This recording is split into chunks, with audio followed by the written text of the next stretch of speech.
el otro día estábamos viendo algunas palabras que quiero detenerme, porque si no, este es un texto que uno puede traducir. Ustedes se van a encontrar con una palabra como ratio en más de una ocasión, con una palabra como sentencia en más de una ocasión, pero uno podría decir, bueno, lo traduzco por razón, lo traduzco por sentencia, pero no es tan fácil, no es tan fácil. Y ahí la importancia que tiene este texto que yo comencé a mencionarles el otro día, ¿no? Y comenzamos con una palabra como amiquitia, que la habíamos visto aparecer prácticamente en el final de este primer párrafo. Yo ya le subí como una suerte de segunda entrega de ese 1-2. Yo estoy siguiendo la numeración de Toyner, de la edición de Toyner. La de Bellet tiene otra modificación, tiene otro tipo de numeración. Pero no van a tener problemas con el otro. Hablamos del otro día amiquitia desde una perspectiva de ideal, de vida ideal. Pero también amiquitia puede tener un sentido político. Un sentido político. Como noción política, dice precisamente Leguage, y dice que es un elemento sumamente importante porque la cantidad de amigos que se tenga va a determinar la influencia que tiene ese personaje. ¿Se imaginan ustedes? ¿No? Es decir, cuanto más me sigan, cuanto más estén conmigo, voy a tener un mayor poder. ¿No? Después también se detiene en Leguage a hablar sobre lo que es socius, que el otro día yo se los mencioné, porque aparece, fíjense que Cicerón pone juntas societates y amicitias, y no es casualidad. Entonces, la amicitia como noción política, les decía, la influencia de un personaje es proporcional a los amigos que tiene, dice Leguage. La amicitia es un término abstracto que expresa una de las formas que toma la fides, cosa que también habíamos mencionado el otro día, ¿no es cierto? La fides que traducimos por confianza, pero la fides es mucho más que eso. No es simplemente una confianza. Cuando nosotros damos la mano al otro, eso es un símbolo de fidelidad. Es decir, estamos sosteniendo un acuerdo. Por eso otra de las palabras que está directamente relacionada con amicitia y con societas es el foedus. Es decir, ¿qué es un foedus? Es un pacto. Yo cuando estaba un poco releyendo todo esto, ¿no? Me vino a la cabeza el preámbulo de la Constitución Argentina, que ya de por sí comienza por un arcaísmo latinizante, ¿no es cierto? Ese nos, nosotros, nos, los representantes del pueblo de la nación argentina reunidos en Congreso General Constituyente por voluntad. Van a ver ustedes que la palabra voluntad aparece en este contexto del que habla Leguage. Por voluntad y decisión de las provincias que lo componen, en cumplimiento de pactos preexistentes. Es decir, que quienes redactaron el preámbulo de la Constitución Argentina sabían mucho latín. No sé si sabían de primera mano, si leían directamente. Bueno, tenemos una traducción en el instituto, una traducción de Belezafien de Eneida. Hay una no, la verdad nunca me detuve a ver qué traducía, pero tenés que hacer una traducción de Eneida. Será Absensus, la verdad nunca me detuve a mirarla. Pero esa gente había leído a todos estos personajes y evidentemente, fíjense, acá está también en el preámbulo de la Constitución Argentina algunas de las cosas que ya tenemos en la República Romana, que digamos que es el modelo que la modernidad toma para la construcción de los estados. Por eso la importancia esta de la Fides, y dice acá, designa la ligazón que une a los amici. Y fíjense que el adjetivo, el atributo de la palabra notitia que aparece casi en el final de este primer párrafo, precisamente tiene un carácter religioso, porque habla de una amistad, de amistades sacrosantas, ¿no es cierto?, que están sostenidas religiosamente, por así decirlo. Hay un pacto sagrado que las une.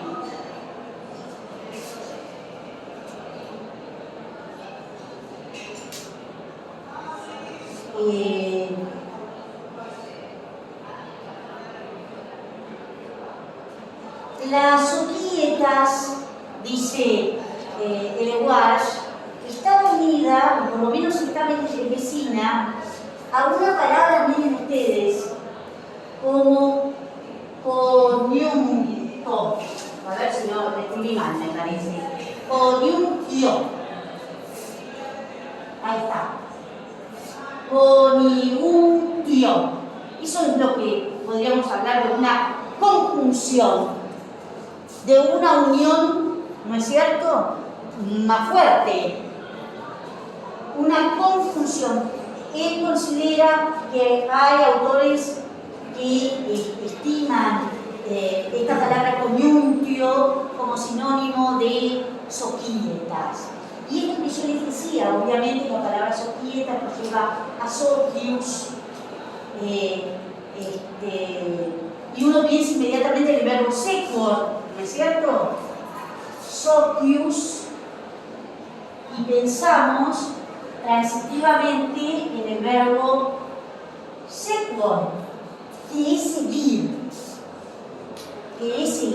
Sin embargo, dice Eleguage, ¿no?, Ernoult y Millet, que son los autores de ese diccionario etimológico de la lengua latina, que también se lo pueden marcar, consideran que Socius no es el que sigue, que tendría evidentemente un carácter pasivo, ¿no es cierto?, sino el que va con algo, que es muy diferente. La actitud de aquel que va con alguien es una actitud activa frente a aquel que sigue, que simplemente está sometido a ese que va.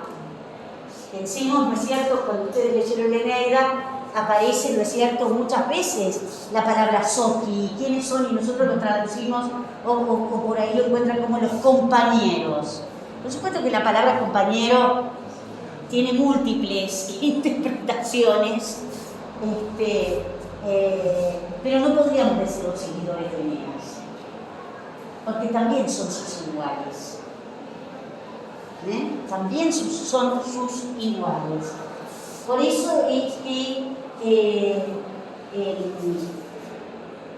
la idea de Soquieta, que es un poco lo que yo ya les decía, expresa la asociación y no la dependencia. El que sigue es un dependiente, a diferencia de aquel que va con, ¿no?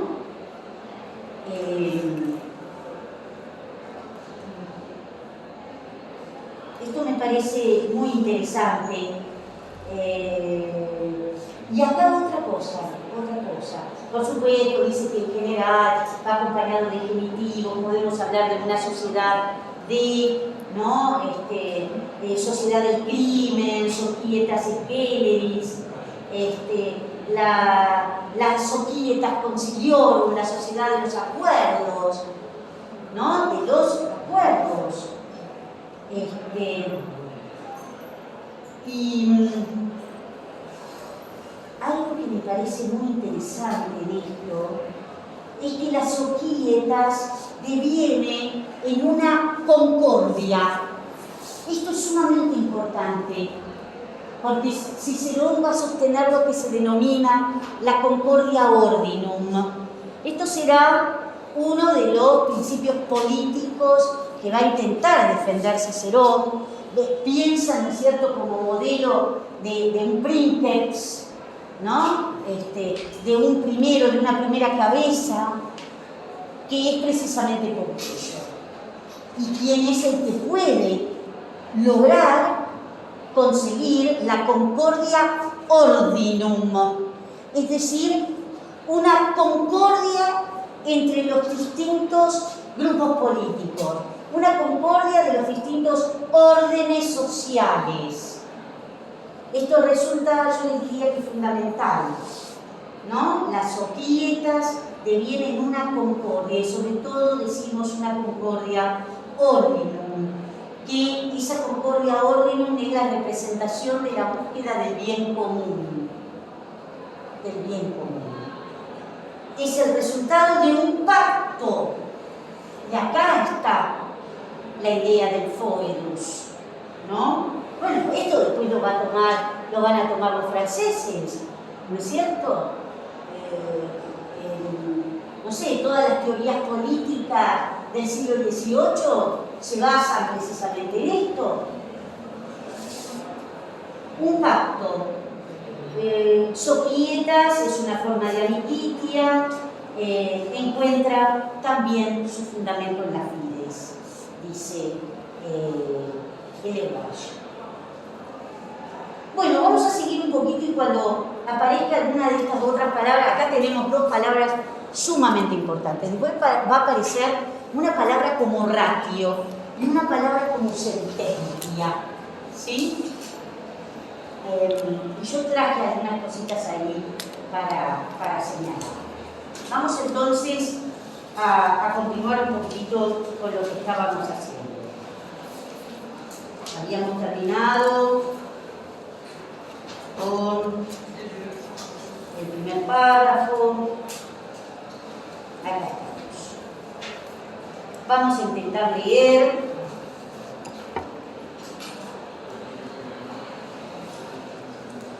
¿Quién quiere leer?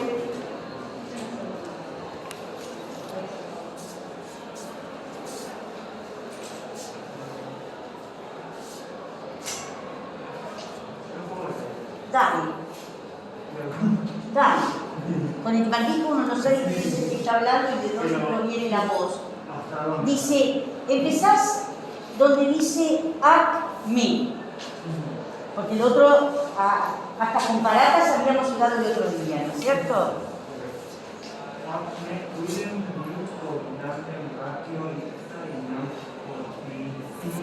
Cortísimo. Eso. Está bien, existe menos. Sapiencia fine, eloquentia palo, rodece, civitatio, eloquentia muero, fine sapiencia nimi, obese, plerunque, rodece nunca. Ahí tenemos un punto. Van a encontrarse ustedes un juego sintáctico realmente impresionante, ¿no es cierto? Muy bien. ¿Cómo comienza esto?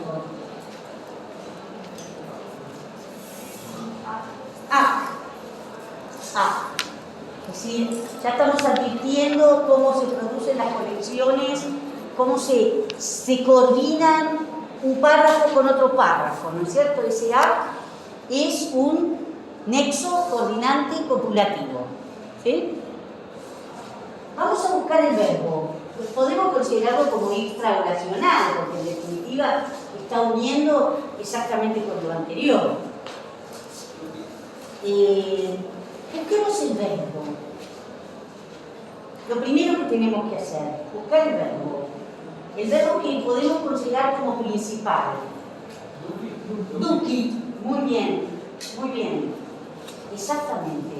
Bueno, ya conocemos ese verbo. Duco, duci, ducere, duciductum, ¿no? Un verbo que utilizamos hasta el cansancio en latín 1, ¿no? ¿Y cuál les parece a ustedes que puede ser el sujeto de ese verbo? Ratio. Ratio nos este sustantivo no está solito. Dice ipsa, ratio ipsa. Ese es el sujeto, exactamente. Sí, sí. Ahora, el verbo duco es un verbo transitivo. Podemos ir despejando alguna otra partícula que tiene un carácter modal, que muchas veces funciona como un verdadero modalizador, ¿no es cierto? ¿Cuál les parece a ustedes que puede ser? Quizás se van a empezar a cansar de verla. Cuiden. Ese cuiden no es un pronombre, sino que es un adverbio, es una partícula adverbial, significa ciertamente, por cierto. Por eso les digo que tiene un carácter modalizador. Y el verbo duco, vuelvo a señalar lo que dije antes, es un verbo transitivo. ¿Tengo por ahí un objeto directo? Sententiam está en acusativo, sí, pero fíjate que ese sententiam, si yo miro las palabras que están antes, ¿con quién está concordando sententiam? Con am. Y adelante de am, ¿qué hay? Id. Por lo tanto, entonces, ese no puede ser el objeto directo. En todo caso, no nos olvidemos que el verbo duco es un verbo de movimiento. Además de ser transitivo, es un verbo de movimiento. Entonces yo podría esperar un circunstancial de lugar, ¿no? Que evidentemente está representado por este in, am, sententiam, ¿no es cierto? ¿Dónde está entonces el objeto directo? Bueno, sí, pero eso es un acusativo, pero hay un acusativo antes. Me. El me. Cuidado, fíjense que él está también focalizando. Cicerón está focalizando y él, que es autorreferencial al extremo, ¿no es cierto?, se pone como en primer lugar, ¿no es cierto? ¿No? Me conduce, ¿no? Ahora, ¿qué es lo que está modificando a me? Que sí está concordando con me, que también está en acusativo. Cogitantem, exactamente. ¿Qué es cogitantem? Es un participio presente activo, muy bien, de un verbo que ya hemos visto, que es el verbo cogito, ¿no es cierto?, que tiene que ver con esto de, ya dijimos, es un verbo de los tantísimos que acá aparece, que hacen referencia a esta actividad intelectual, ¿no? Y ¿cómo está modificado ese cogitante? Por una palabrita.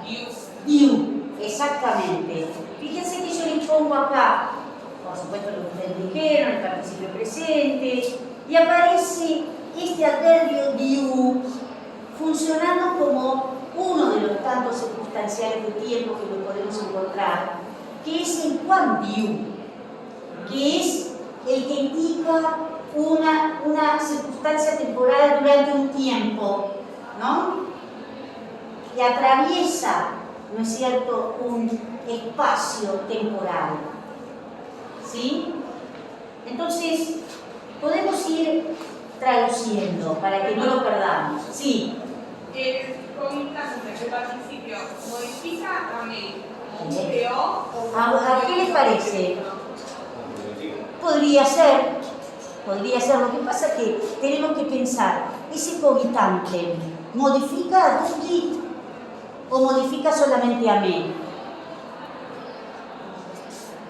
Lo que pasa es que tal cual si uno aplica la teoría, un participio que recibe modificadores tiene que ser un participio predicativo, ¿no? Entonces uno podría decir, y esta misma razón, este mismo plan, esta misma disposición, vamos a ver cómo vamos a traducir ratio, ¿no?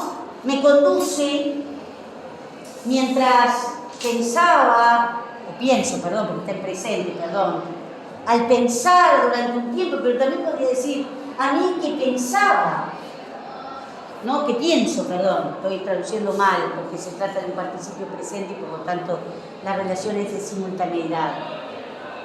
Durante un tiempo que pienso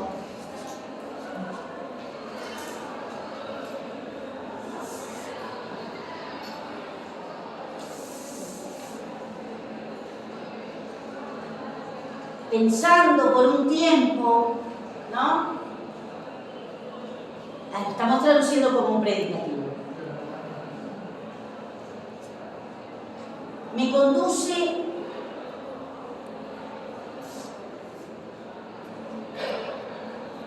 ¿hacia qué? Esta sentencia. Claro, hacia esta sentencia. Vamos a traducir así por ahora y después vamos a intentar encontrar un matiz que nos quede un poquitito mejor. Ese potísimo que encontramos acá es un adverbio modal. Fíjense ustedes que tiene el formante de un superlativo, ¿no es cierto? Que se traduce por especialmente, preferentemente, ¿sí? Muy bien. Y cuiden que ¿No? Es un circunstancial de modo, ciertamente. O si querés ponerle modalizador, en realidad también puede ser.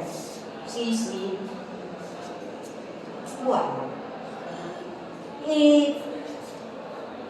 Como una primera posibilidad de traducir sentencia, pero porque uno piensa en sentencia y piensa en algo sumamente rígido, ¿no? Podemos hablar de opinión o manera de ver, pero después vamos a detenernos un poquitito a ver qué nos dice el lenguaje. Entonces, volvemos, y ciertamente a mí, pensando durante un tiempo, me conduce esta misma razón, ¿no?, hacia esta sentencia, especialmente hacia esta opinión, especialmente. ¿Y ahora qué pasa? ¿Qué tenemos ahí? ¿Con qué nos encontramos? Con un ut. Ahí, cuando nos encontramos con un ut, tenemos que parar y reflexionar. En primer lugar, tengo que ir a ver el verbo. pero hay infinitivos. Existimen. Existimen es un verbo de qué conjugación? De la primera. Existimo, existimas, existimare, etc. ¿En qué tiempo y modo está existimen? Está el subjuntivo. ¿Qué tiempo del subjuntivo? Presente del subjuntivo. Muy bien. Como ustedes pueden ver, sigue siendo la primera persona. ¿Qué les parece a ustedes? ¿Qué será esta proposición que está introducida por un ut, que tiene evidentemente un verbo de modo subjuntivo? ¿Qué están haciendo? ¿Qué les parece? ¿Qué están haciendo? Causal. No, el ut es raro el uso de causal. El ut puede ser sustantivo, puede ser final. El ut sustantivo y el ut final se acercan bastante, eso lo pueden encontrar ustedes, que lo dice Ernoult en su sintaxis. ¿Qué puede estar haciendo ese? No va a ser la única vez que encontremos esta estructura en Cicerón, ¿Qué estará haciendo? Está aclarando.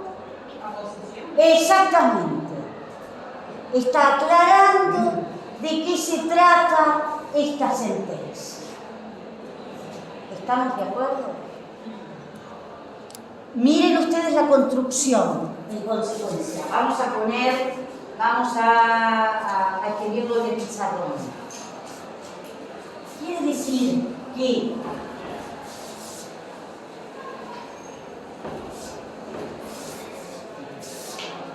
tenemos in, an, sententiam,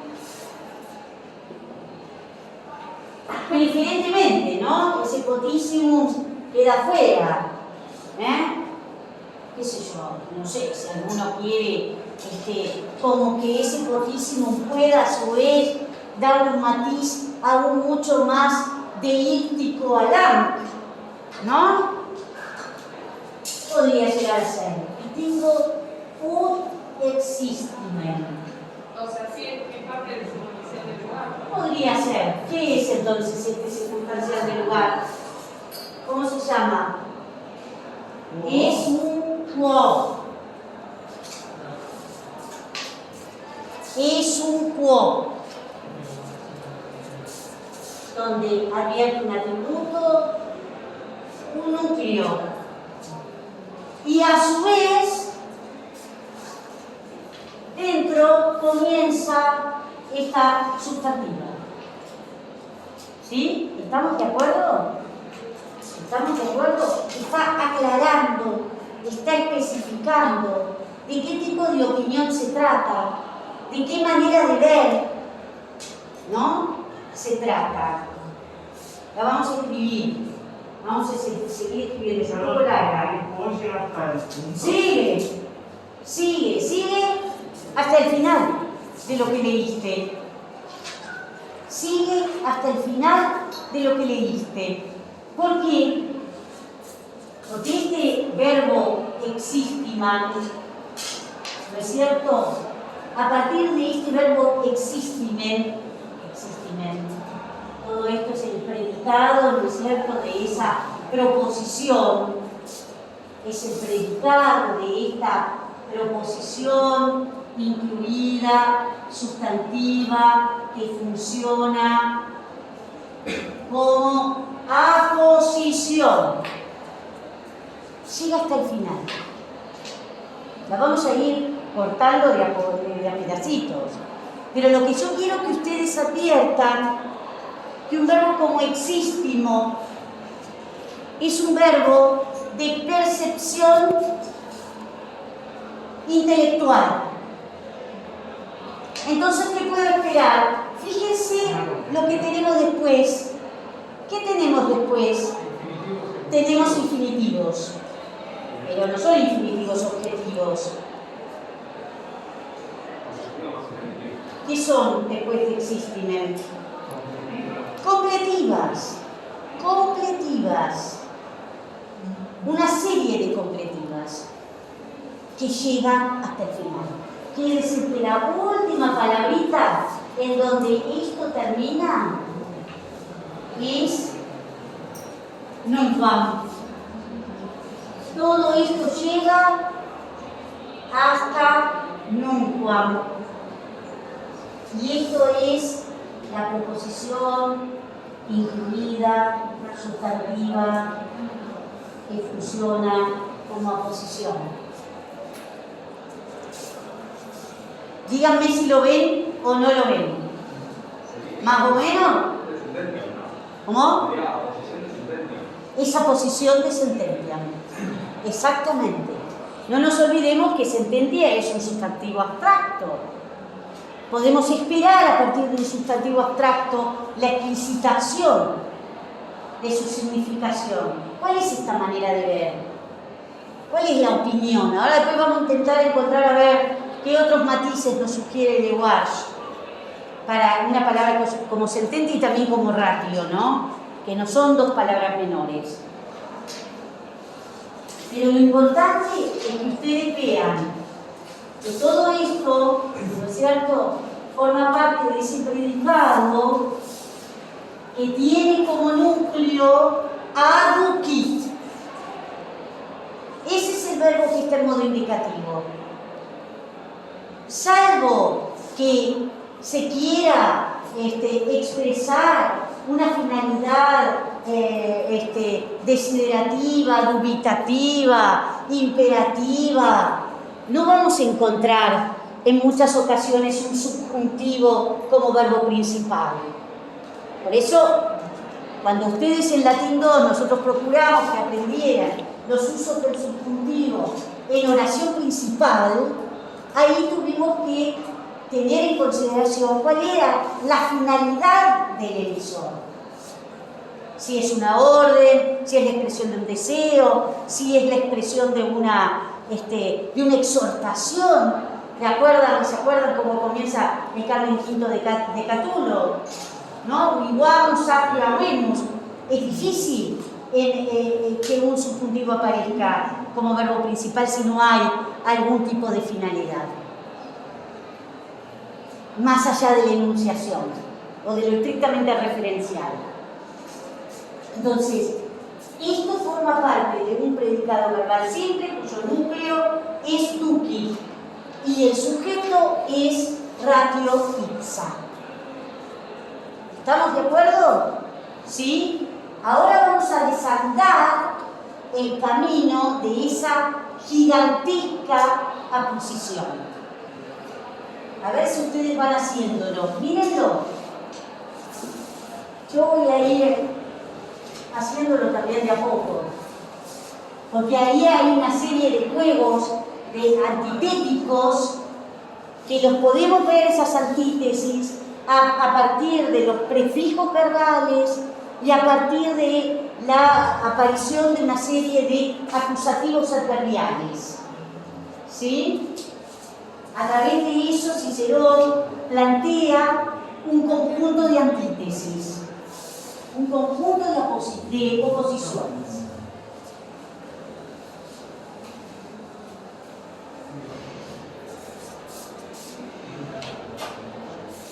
La primera dice: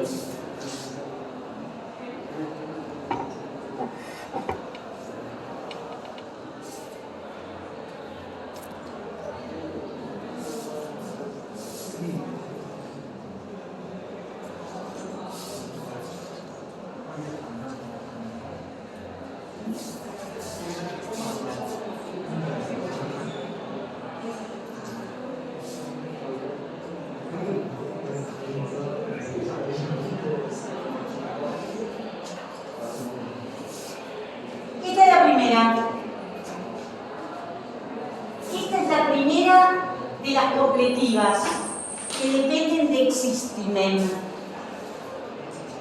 Esta es la primera. ¿Cómo analizamos esto internamente? Es muy simple. Es muy simple. Entonces, tenemos esa gigantesca posición introducida por el ut, cuyo verbo principal es existimen, y de ese existimen vamos a encontrar una serie de proposiciones completivas de carácter objetivo, ¿no es cierto?, que están modificando a este verbo existimen.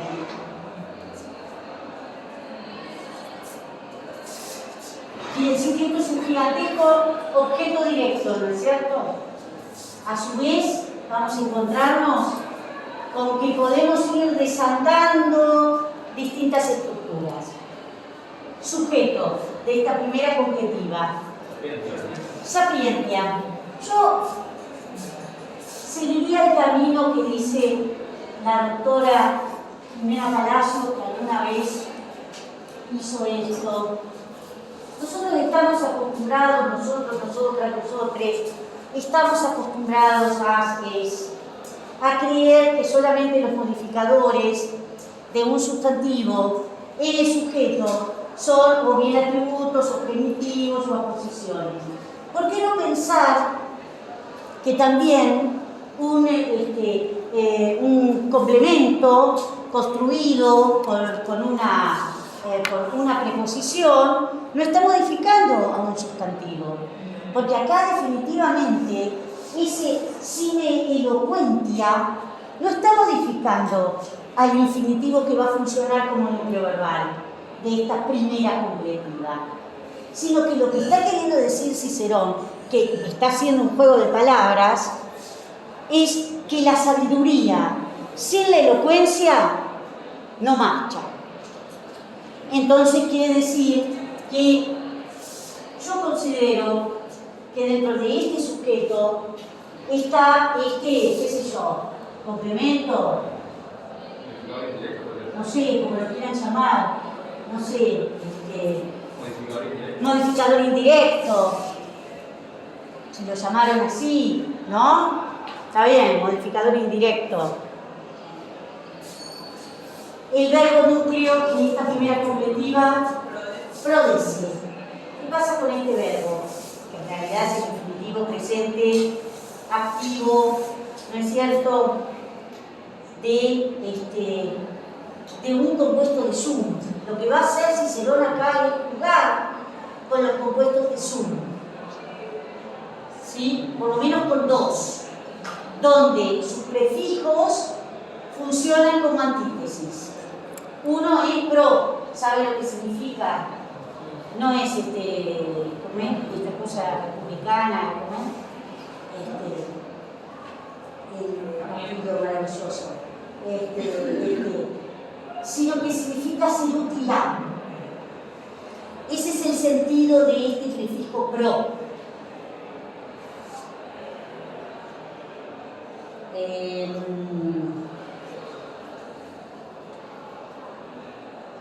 Por supuesto que ustedes lo buscan como prosum, ¿no es cierto?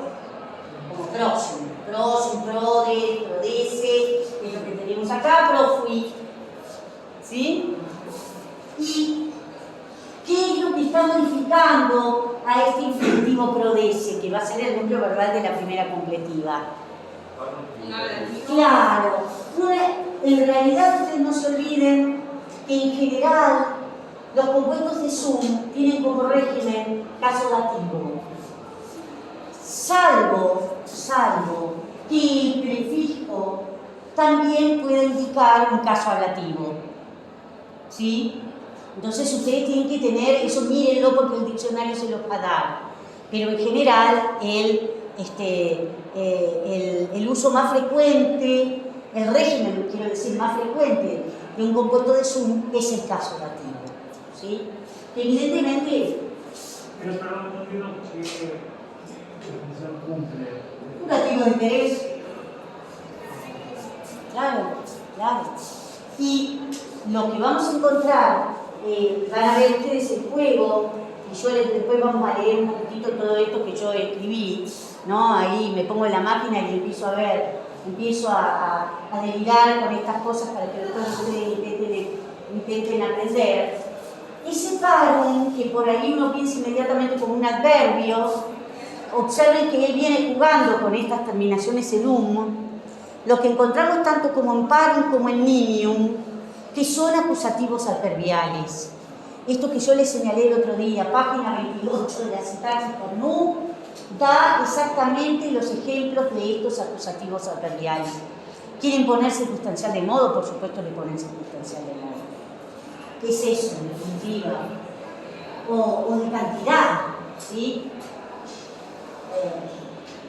Un acusativo adverbial que puede ser cantidad, modo, cómo, ¿no? ¿Cuánto?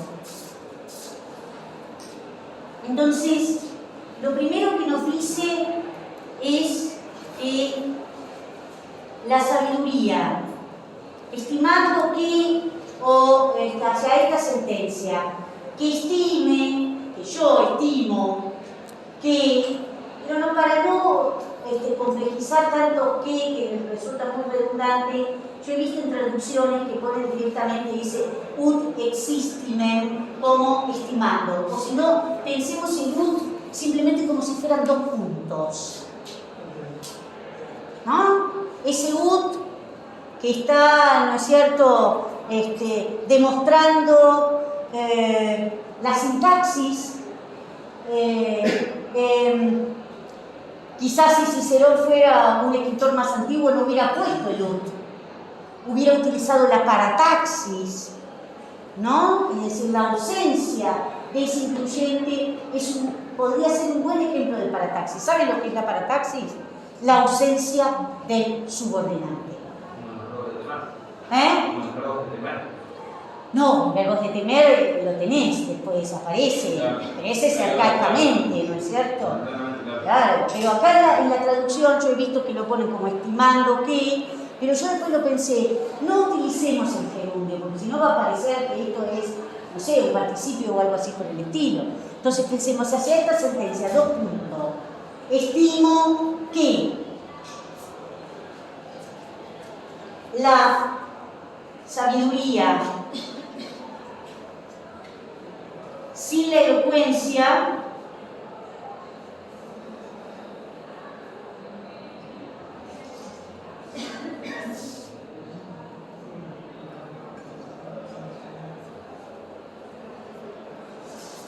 es poco útil, ¿no es cierto? Es poco útil para las comunidades ciudadanas, para las ciudadanías, para las ciudades, como quieran traducir esto que es evidentemente kiwita, ¿no es cierto? Y ahora vamos a la siguiente, ya ahora más o menos lo mismo podemos decir, ¿no? ¿Qué pasa con la segunda? ¿Cómo es? Ahora ustedes díganme cómo analizan la segunda de estas completivas, donde hace este juego antitético. ¿Cómo pondrían ustedes? Hay algo que me está, hay una palabrita que aparece en general en segunda posición que está estableciendo, ¿no es cierto?, una oposición en relación con lo anterior, que es güero. Es güero, pero, ¿no? ¿Y cuál será el sujeto de la siguiente completiva? Elocuencia. Exactamente, fíjense la simetría, la repetición que encontramos en las estructuras y el juego, evidentemente, de palabras. Y sin esa sapiencia sería El modificador indirecto. Elocuentia, sine sapientia, exactamente igual que esto. Miren cómo invierte, ¿no? Elocuentia, porque está en acusativo, obviamente. Elocuentiam sine sapientia, ¿qué dice? Acá aparece otro compuesto de sum que es obese, obsum. No se olviden que ob, este prefijo ob, presupone una obstaculización, presupone oposición. Aquí lo tenemos, ¿no es cierto? En castellano también.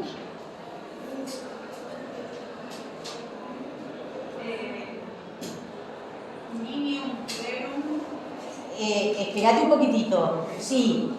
¿Qué son ese nimium plerumque? Son acusativos adverbiales, ¿no es cierto? Aunque, más que nada, esto es nimium, plerumque es simplemente un circunstancial de modo, significa generalmente. Acá el juego está entre parum y nimium, ¿sí? Entre parum y nimium. Y así como un poco más lejos se da entre potissimum y plerumque, ¿no? Porque potissimum presupone lo más acotado y plerumque es lo generalizado. Entonces esta segunda completiva, van a ver que no termina ahí, ¿eh? Vamos a ver. Y hay otro que antes. Hay otro infinitivo. Es decir, de nuevo, ¿qué es lo que encontramos? Prodece. Miren ustedes el juego. Prodece, obese, prodece. Y los adverbios, estos acusativos adverbiales, y tengo ese nunquam en el final, ¿no?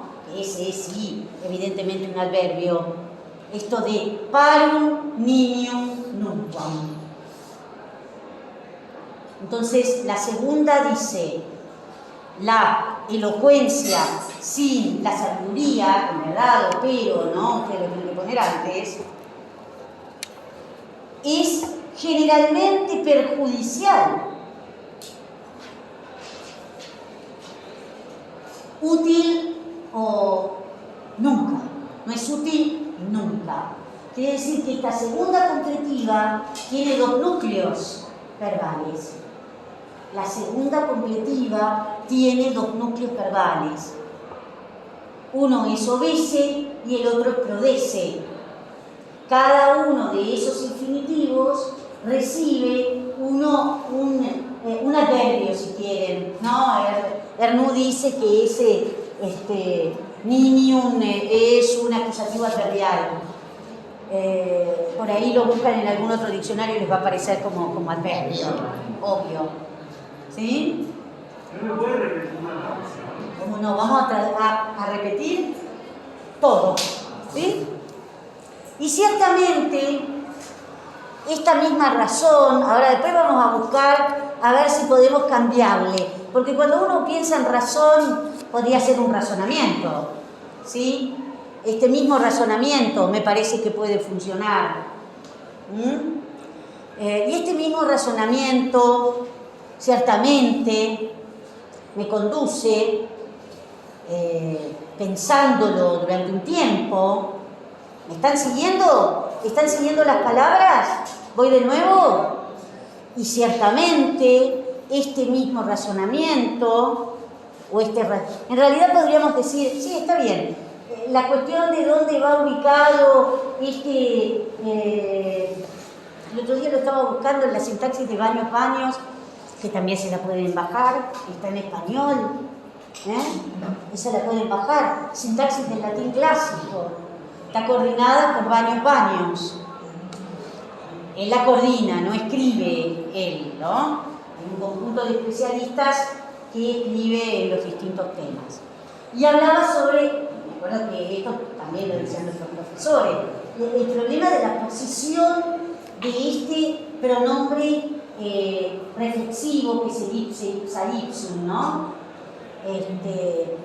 Que podríamos decir, y este mismo razonamiento. Y ciertamente este mismo razonamiento me conduce, pensando durante un tiempo, hacia esta opinión. Vamos a poner así y después vemos a ver si encontramos alguna mejor traducción. 2 puntos. Estimo. ¿Qué estimo? Que la sabiduría sin la elocuencia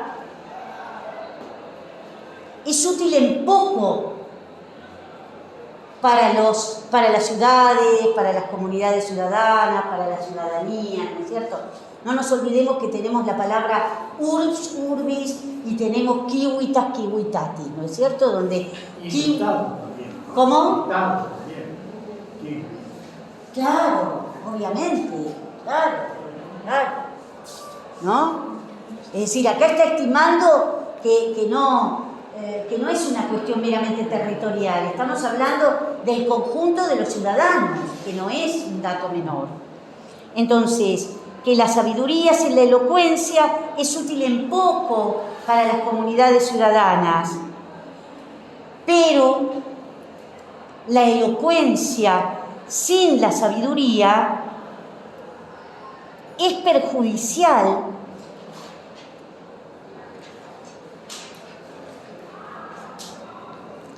generalmente, es demasiado perjudicial, pues generalmente demasiado perjudicial en mucho, ahí está el niño, demasiado, ¿sí? Demasiado perjudicial.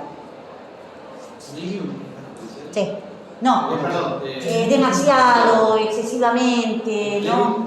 ¿Cómo? Generalmente. Claro. Útil o beneficiosa, si quieren, porque lo de útil también tiene sus bemoles en este tipo de vocabulario. Beneficiosa, nunca. Revisen. ¿Cómo? Claro, y ya está. Cuando yo te digo beneficiosa, no es nunca beneficiosa. No es nunca beneficiosa. Claro. Si quieren agregar, el es como para, dar valor a ese infinitivo. No es nunca, no nos olvidemos que en castellano tenemos que reiterar la negación. No es nunca beneficiosa. Entonces, Acá estamos ante un dilema y ya cortamos. Y nunca es beneficioso. Sí, pero no, fíjate que no tiene un i.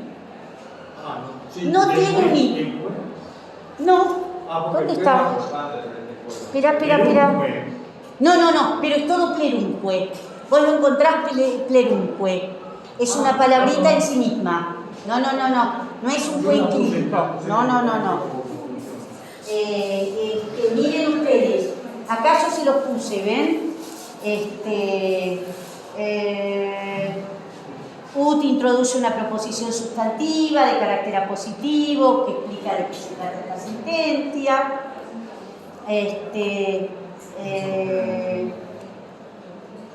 En esta segunda proposición incluida, el enunciador efectúa un juego de palabras por medio de repeticiones, homoioteleuta, finales iguales, quiasmos, simetrías, antítesis, a través de estos sustantivos, sapiente y elocuentia. Los adverbios en realidad son acusativos adverbiales, en realidad son antiguos adjetivos, ¿no es cierto? Parum, nimium, plerunque, nunquam, ¿sí? Y los verbos compuestos de sum, prodece o vese. En cuanto a los adverbios mencionados, Ron sostiene que se trata de acusativos adverbiales, hasta el diccionario los reconoce como adverbios. No obstante, tener en cuenta que se hallan los sustantivos neutros nimium, parum, considerado indeclinable, y el adjetivo plerusque, pleracque, plerunque. ¿Sí? ¿Estamos? Y como ustedes pueden ver, acá aparece algo que también proviene de la retórica platónica, que es el gran debate de que la elocuentia es simplemente como una técnica, una mera performance, no sirve si ese retor no es sabio. Este es el punto. Porque en definitiva, como ustedes pueden ver, que acá lo que se pone en juego es el bien común de valga la redundancia, el bien común de la comunidad. ¿Sí? ¿Estamos de acuerdo? Bueno, cortamos un poquitín y después vamos a ver si seguimos trabajando un poquitito con el lenguaje, a ver si encontramos algún matiz para estas palabras. Bueno, fíjense que yo les decía, bueno, acá ustedes se encontraron con algo que yo les había anticipado, ¿no es cierto? La importancia de dos palabras que son clave, como es ratio, que ya había aparecido, y sentencia, ¿no? Que tiene en esta oración que hemos hecho un valor fundamental. Y fíjense dónde la coloca el lenguaje a la palabra sentencia. La pone en un capítulo que lleva como título La expresión del acuerdo político. La expresión del acuerdo político. Uno piensa en la palabra sentencia como se traduce y evidentemente no cree que pueda tener un sentido político. Y sin embargo, en este contexto, en estos autores, nada de carácter un sentido político. Entonces, lo primero que encontramos es impresionante, ¿no es cierto? Sentencia, que viene del verbo sentio, sentire, su infinitivo, obviamente, un verbo de cuarta conjugación, es la expresión del acuerdo político, dice el lenguaje. Puede tener también un sentido intelectual, pero fundamentalmente designa la cualidad que posee el adjetivo, la cualidad que posee el adjetivo o el participio.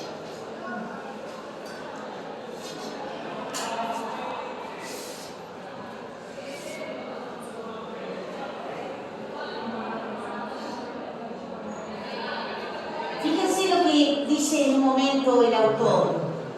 Ha tenido una evolución muy importante desde el punto de vista léxico de esta palabra. Dice, sentencia especialmente es un sustantivo de sentido particular que expresa no solamente la posición en sí misma, sino la forma bajo la cual ella se manifiesta. En el dominio filosófico es el pensamiento de la filosofía. Es la máxima, es lo que vulgarmente nosotros traducimos por sentencia, ¿no es cierto? En el dominio de lo filosófico. En aquel de la retórica, en el sentido retórico o en el ámbito de la retórica, es el pensamiento en sí mismo. Es el pensamiento en sí mismo. Así que eso pónganlo como para después mejorar esta traducción. Entonces, no es simplemente la sentencia, no es eso lo que está diciendo Cicerón, es el pensamiento, ¿no es cierto? Yo por eso les dije, les puse acá, puede interpretarse como opinión, puede interpretarse como manera de ver, está representando la posición del enunciador.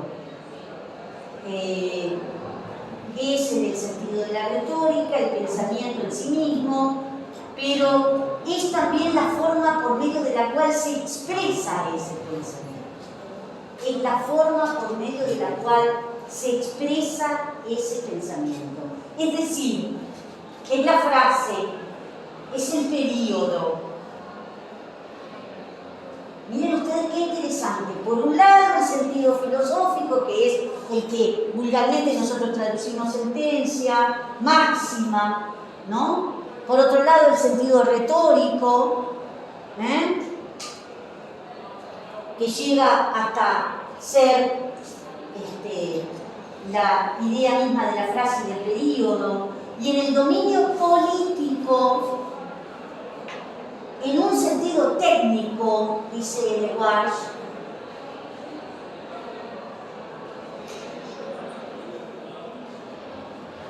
designa la posición, la tesis de un senador sobre una cuestión y por extensión la respuesta que puede obtenerse a partir de la enunciación previa, ¿no es cierto?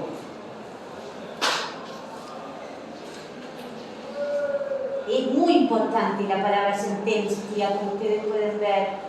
Y otra cosa más que agrega Lewars, que tiene que ver con esto que decíamos que aparece en nuestro preámbulo, ¿no? La relación con la voluntad, por voluntad y decisión de las provincias que lo componen, ¿no es cierto? La sentencia en relación con la voluntas, lo que vulgarmente nosotros traducimos como voluntad, pero no nos debemos olvidar que voluntad está relacionada, por supuesto, en el campo del deseo, con el verbo volo. Supone sentencia la comunidad de ideas políticas. La comunidad de ideas políticas.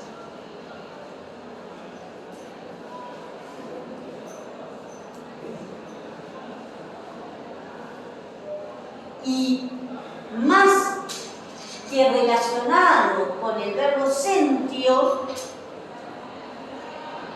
lo que dice acá el Lewars, que se relaciona con el verbo kenseo,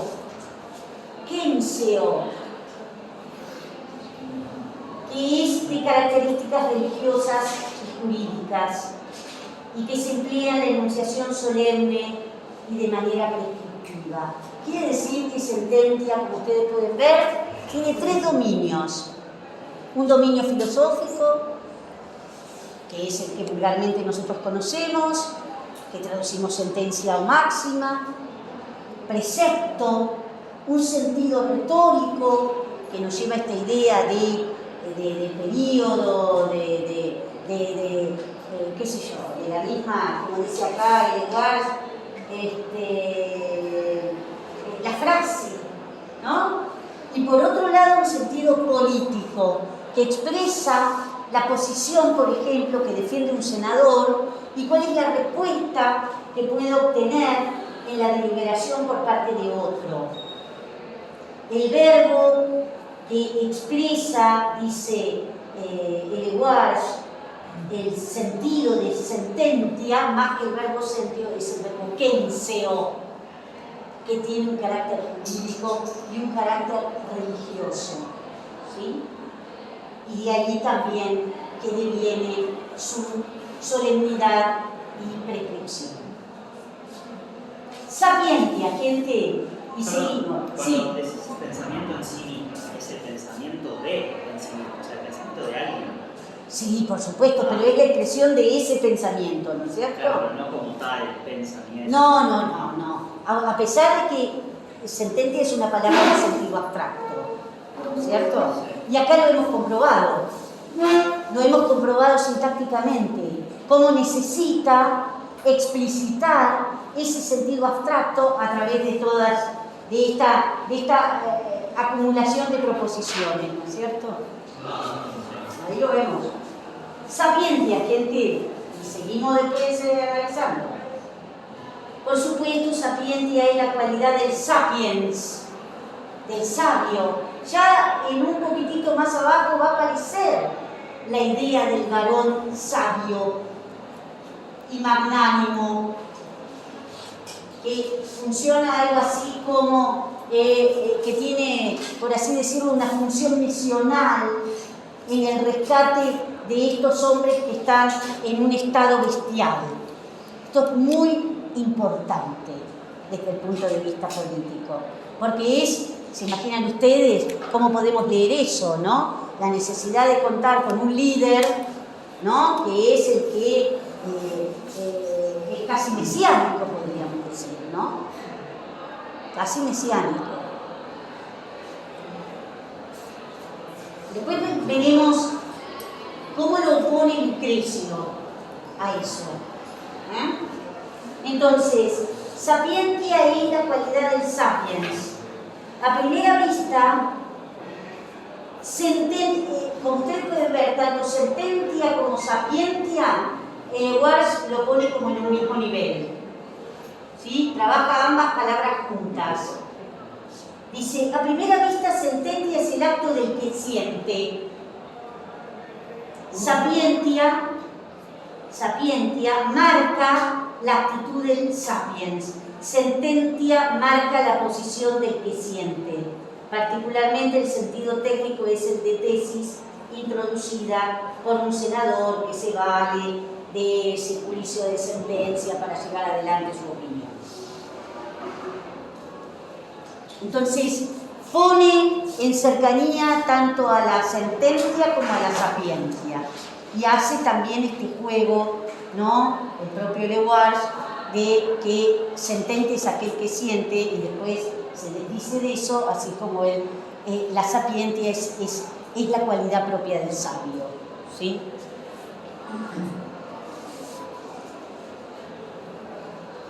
Pero quiero ir a ratio.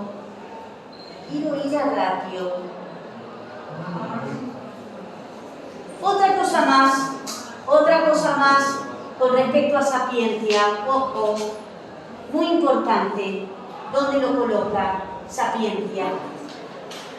Entre las características del hombre político, entre las virtudes del hombre político. La sapientia es una de las virtudes del hombre de gobierno. Y está dentro del dominio de la prudentia, la sabiduría. Entonces, este juego que hace entre el rétor y el orátor, aquel que tiene elocuencia, pero que también tiene sabiduría, es lo que se debe esperar del hombre político. ¿Es parte del dominio de qué? De la prudencia, que será una de las virtudes esperables del hombre político. Y por supuesto dice, está cargada del sentido griego de la palabra sofía, desde ya, ¿no? Conocimiento que toca lo divino y a lo humano, también puede ser considerada como regla de vida, etc. Y una cosita más.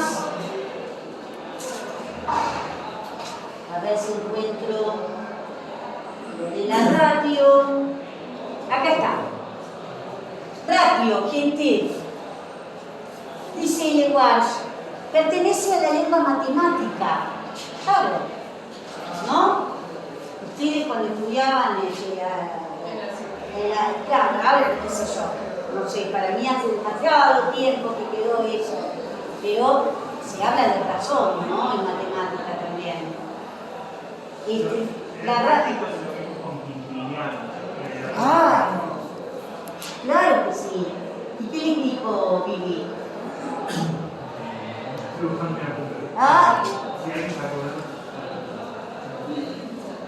Claro que sí. Este comienzo del Dinguentione tiene mucho que ver con el comienzo del texto de Quintiliano. Mucho que ver, sobre todo en la aparición también de un Vir Magnus y Et Sapiens. ¿Sí? La ratio entonces pertenece a la lengua matemática y comercial.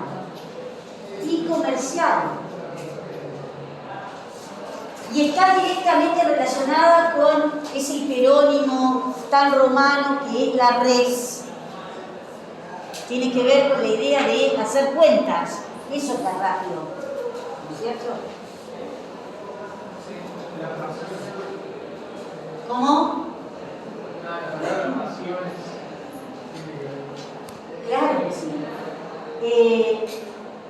Puede designar intereses, puede designar los intereses de un hombre político o del hombre de gobierno.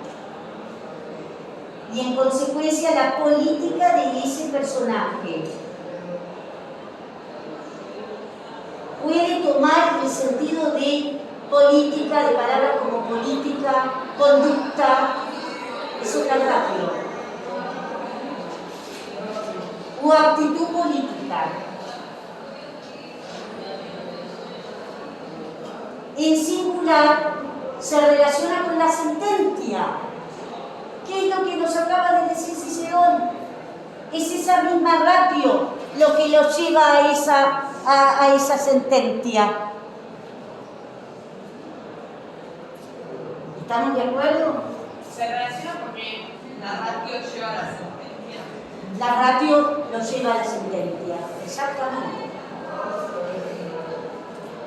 Exactamente. Y ahí ese pensamiento, como podríamos traducir sentencia, es exactamente esto. La relación entre la elocuencia y la sabiduría. En función de la comunidad.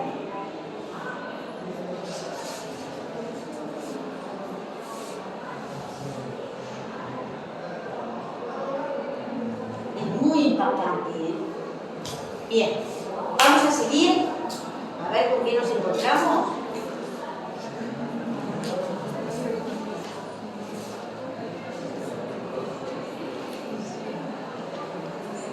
Bueno, ¿quién lee? Está. Muy bien. Quales instituis comicis practicis atque studis radii consumit omnem operant in exercitationes vivendi inutilis sibi perdition patria et Ay, tú, podés quedar ahí que tenemos un punto y coma. Podemos quedarnos ahí. Muy bien.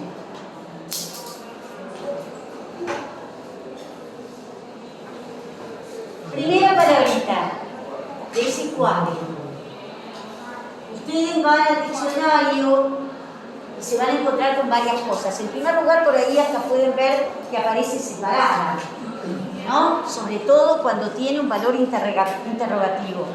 Dice, por esta razón, por esta cuestión, ¿no es cierto? Puede ser eso, ¿por qué cuestión? Si la pensamos desde una perspectiva interrogativa.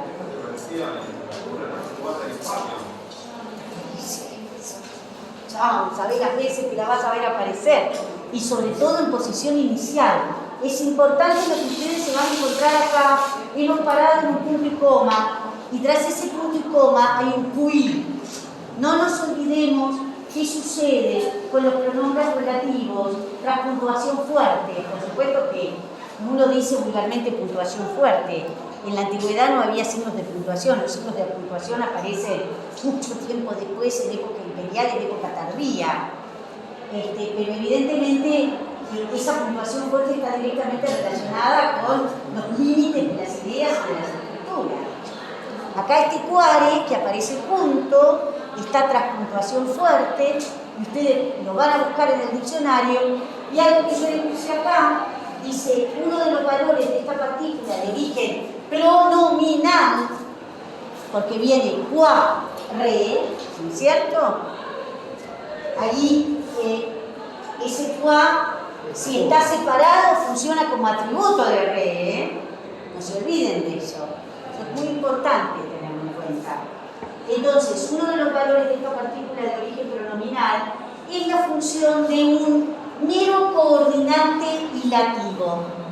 En consecuencia, por esta razón, podríamos poner, ¿sí? Por esta razón como que estoy manteniendo mejor, por así decirlo, la etimología de la palabra. ¿Sí? Muy bien, posición inicial del verbo. Y luego, ¿con qué me encuentro? Sí.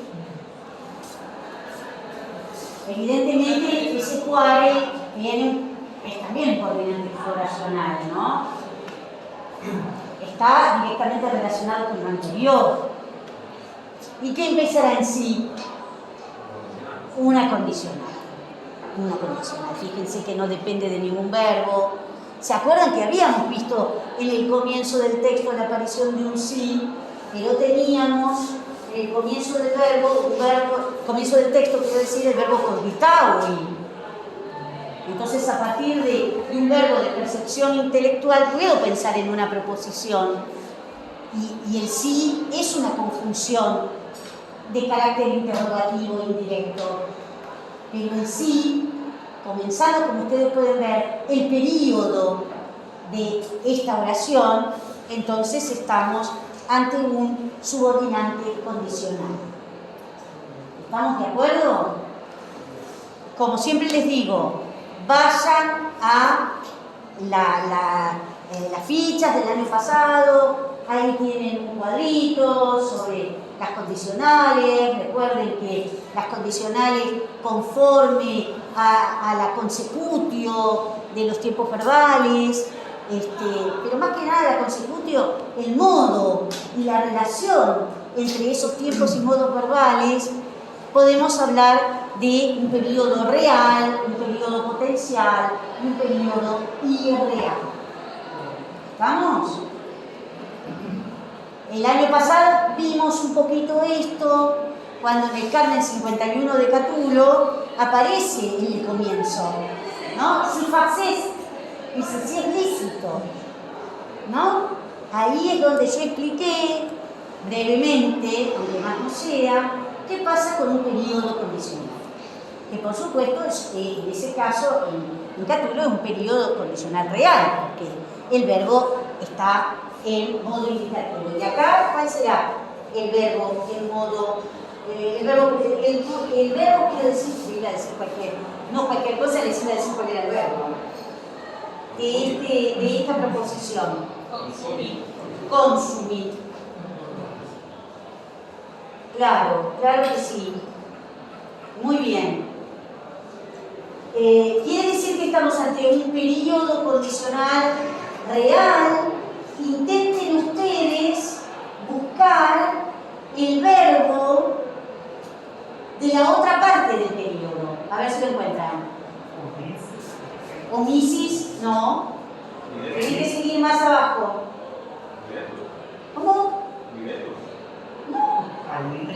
Alitur. Es muy largo este periodo condicional. ¿Se acuerdan cómo la gramática clásica hablaba de prótasis y apódosis? Posiblemente si hicieron algún griego, en clases de griego hablan de prótasis y apódosis. Llaman prótasis a la proposición propiamente dicha, la apódosis es lo que vulgarmente podríamos denominar el núcleo oracional. Estos son verdaderos períodos, ¿no es cierto? Donde la proposición no está modificando al verbo, no está modificando a una palabra, está modificando una idea. ¿Sí? Entonces es importante observar qué pasa con los verbos. Tenemos dos verbos que están en presente del modo indicativo. Por lo tanto, entonces este es un período condicional real. ¿Estamos de acuerdo? ¿Sí? ¿Cómo lo vamos a analizar? Lo vamos a analizar, ¿se acuerdan como dijimos el año pasado? Igualmente, sí, lo hacíamos un poco, pero me parece que el estudio también hace algo así. No sé con quién ustedes habrán hecho gramática. El problema es que en general si hicieron gramática en estos años no creo que hayan podido haber visto mucho.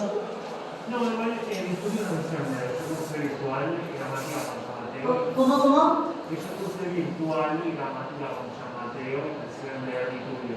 Claro, Itulio es así como sacrosanta más o menos. Lo que sí me había dicho la profesora Manfredini, y ella es latinista y que también trabaja en la cátedra de gramática, que Itulio había sacado otra, es decir, una gramática perfeccionada, o por lo menos modificada en algunos aspectos. Yo no me acuerdo de qué año es, de los principios del 2000 y pico, entonces parece ser que ella sacó después, hay como una reedición donde hay modificaciones.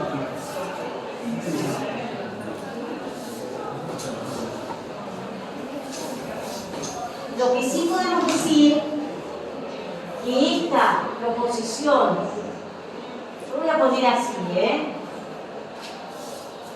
consumir.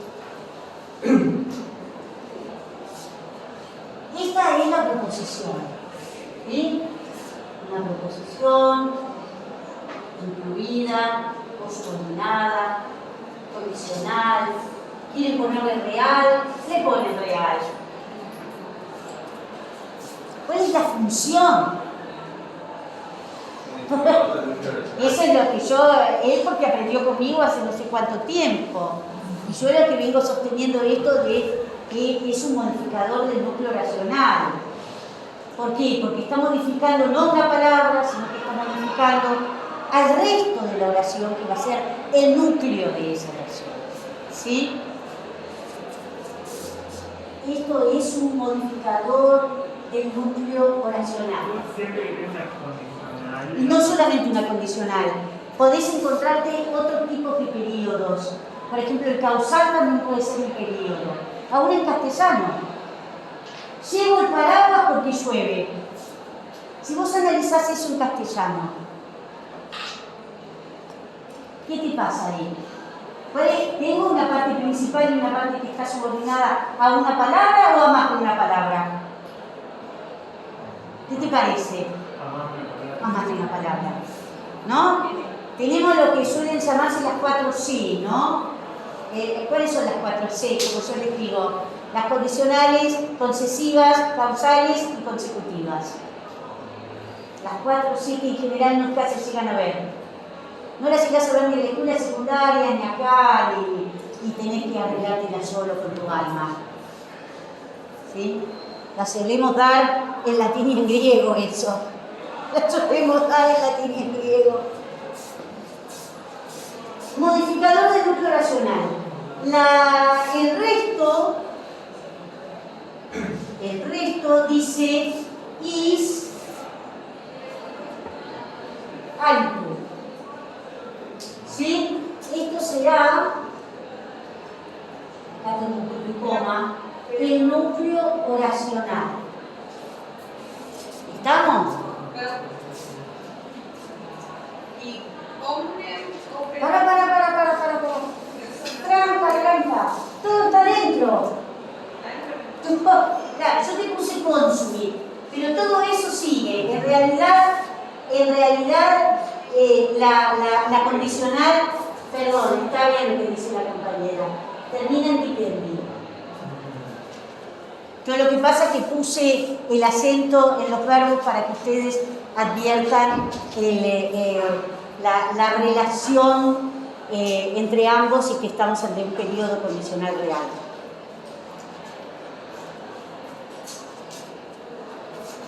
Una vez que hemos determinado esto, podemos comenzar a analizar internamente. ¿Sí? ¿Estamos de acuerdo? Muy bien.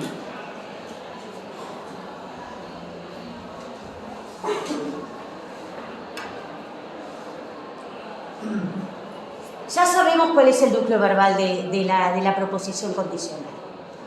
¿Cuál es el sujeto?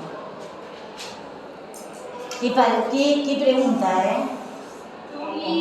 ¿Cuál podrá ser el sujeto de este verbo consumir? Quiz. Quiz. Y yo creo haber puesto, miren acá, casi en el final de esta hojita, y sigue la siguiente, quiz, y así es como lo encuentran en el diccionario, quiz, quae, entre paréntesis porque puede no aparecer el femenino que repite igual, el femenino es también quiz, quid, pronombre indefinido, el más indeterminado desde el punto de vista semántico. El más, ¿cómo? Al uno, yo te diría. Uno. Si uno, alguien, si querés, yo me acuerdo que mi profe Lele, ella opinaba que ante sí, ante subordinante sí, se produce una aféresis. Una aféresis. ¿Qué es una aféresis? La caída de la primera parte de una palabra. Y ella decía, frente al sí cae el ali, y por eso queda solamente quiz. Igualmente puede aparecer, ustedes buscan el quiz en el diccionario y aparece como el más indeterminado de los pronombres indefinidos. Les recomiendo lo que dice Baño, bueno, quien escribe ese capítulo, sobre los pronombres indefinidos. Yo algunas cositas, el año pasado intenté decírselo, las vamos a retomar ahora. A mí me parece muy bueno que habla sobre cuantificadores o no cuantificadores, indefinidos, principalmente indefinidos, totalmente indefinidos. Véanlo porque está muy bueno. Y ustedes se pueden encontrar con quiz, que es el más indeterminado. Si van al Lobo, creo que lo traduce por anyone.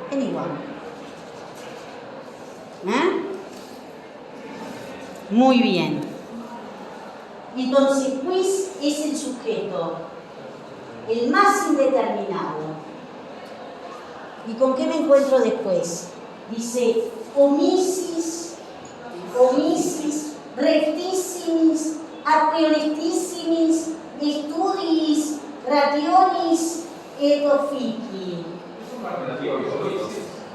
Es una construcción de relativo absoluto, pero más allá de eso, yo quise detenerme en la lectura de esto, porque si uno no lo lee en voz alta, observen ustedes el carácter performativo que tiene esto.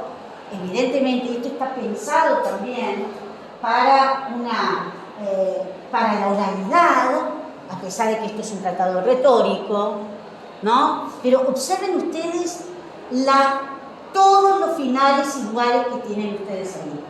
Desde quiz hasta officii. Y si quieren seguir la tercera persona del singular del verbo, que también tiene la i. Esos son los finales. Ese es un gigantesco homoioteleuton que encontramos acá, ¿no es cierto? Y además, como si fuera poco, estos superlativos, ¿no? Estos superlativos que también, aunque no quiera la cosa, coincide esas dobles sibilantes con el participio pretérito perfecto o pretérito pasivo del verbo mixto. Sí.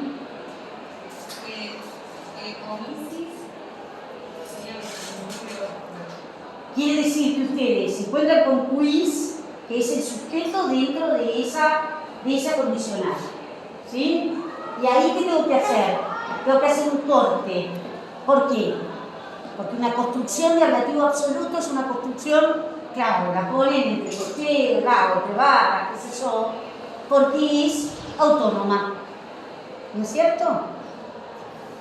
Lo interesante es que miren ustedes, desde el sí hasta el consumir es y. ¿Sí? Y le agrega esa doble sibilante en más de una palabra. En omisis y con estos superlativos absolutos, que también después tendremos que dedicarnos a mirar, porque rectissimis viene de rectus, recta, rectum, y ese viene del verbo rego, ¿no es cierto? Que es regir. Y esta otra palabrita como emestissimus, vamos a tener que detenernos en un sustantivo como onum, onos, que tampoco es un dato menor. Entonces, todo eso es ablativo absoluto. ¿Ven que yo se lo puse acá? Desde omisis hasta ofici, omisis viene de omito, etc. Nada, le puse también para que tengan cuidado a la hora de leer.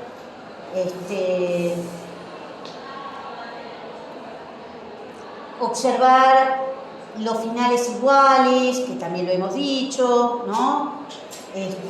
Hasta esta forma, hasta el núcleo verbal.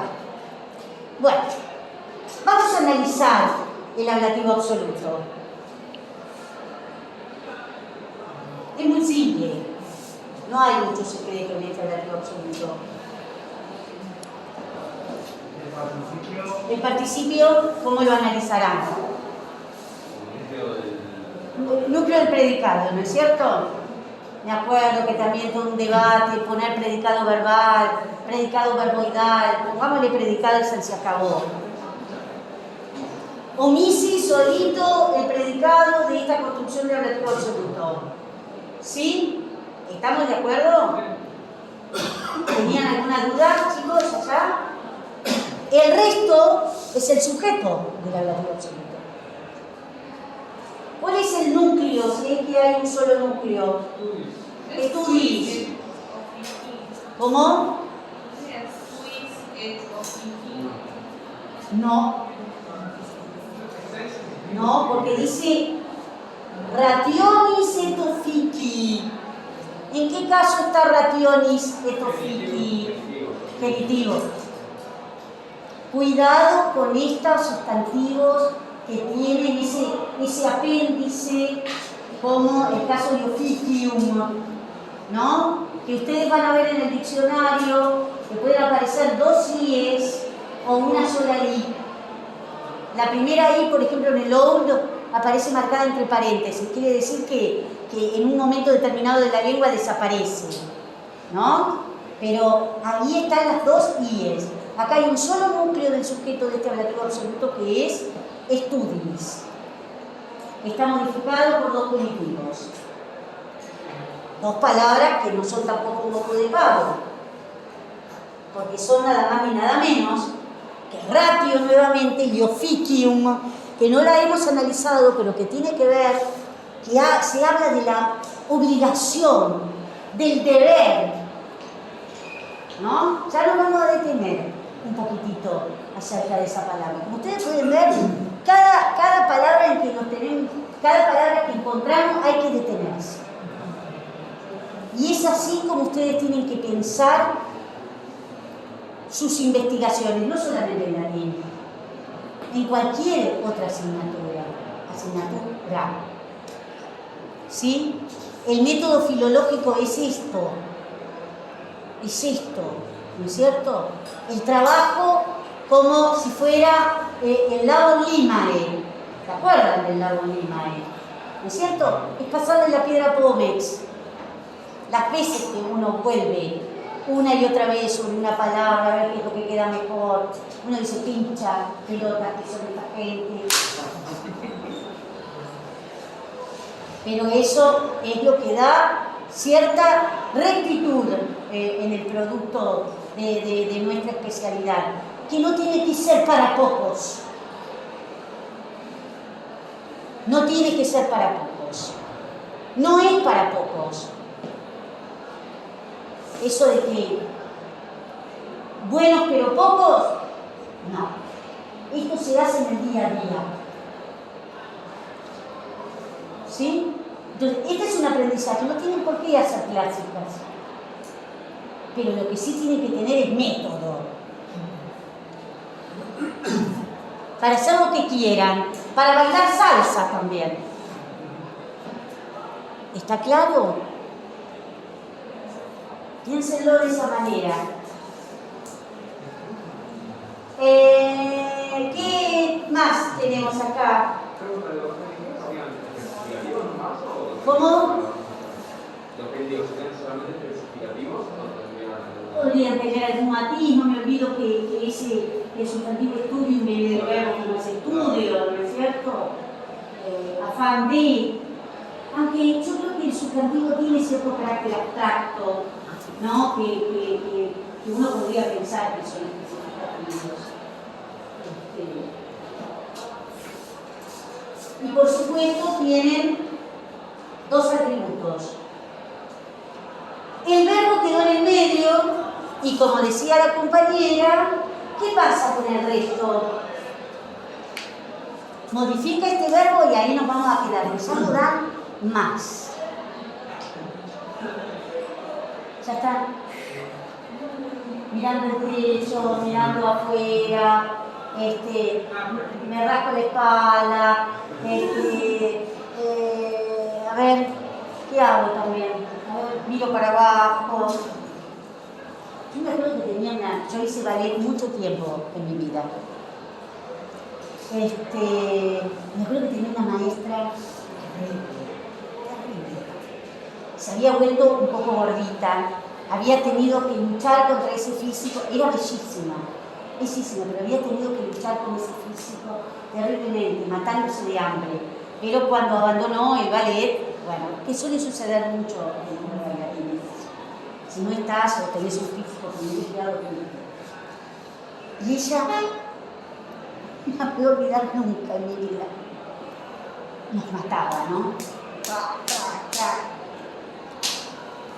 La tuvimos varios años en la escuela de Colón.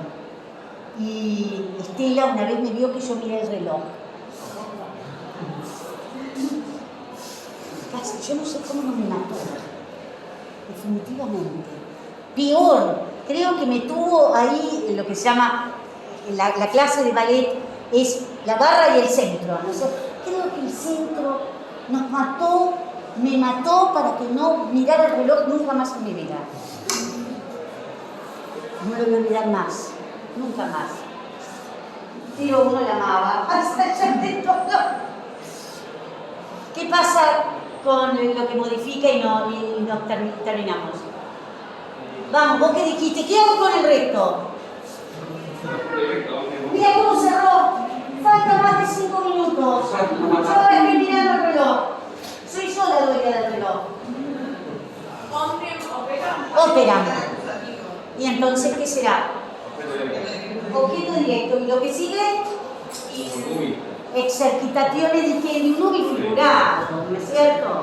Es un ubi figurado. Lo interesante es que no me debo olvidar que ahí tengo. ¿Y de qué antes? ¡No hables! Prohibido. No, gerundio o gerundido. No. No. ¿Es un participio? No. ¿Gerundio o gerundido? Ah. ¿Por qué? ¿Por qué la compañera dijo que es un gerundio? Déjala que se lo diga. Por el caso. Que piense. ¿Cómo está? ¿Está acompañando de otra palabra en el mismo caso? En el mismo caso. ¿En qué caso está exercitazione? Con esa E. ¿Y qué caso es con esa E? Te voy a tirar por la luz. ¿Qué será esa E? No es la primera vez que lo vimos. Arsamandi, el arte de amar. Gerundio. Gerundio, ¿por qué? Porque está solito con su alma. Es un sustantivo, se basta a sí mismo, ¿sí? En el ejercicio de la palabra. No te olvides que el gerundio es un sustantivo neutro en la segunda declinación. Dikendi es la I propia del genitivo. Yo me encuentro con dicendum o ad dicendum, dicendi, dicendo, dicendo. Es lo que te podés encontrar. ¿Estamos? Y así con todos los gerundios. Completa la declinación del infinitivo. Completa la declinación del infinitivo. ¿Estamos de acuerdo? Sí, no quieres más. No quieres más. Bueno, muy bien. Termina.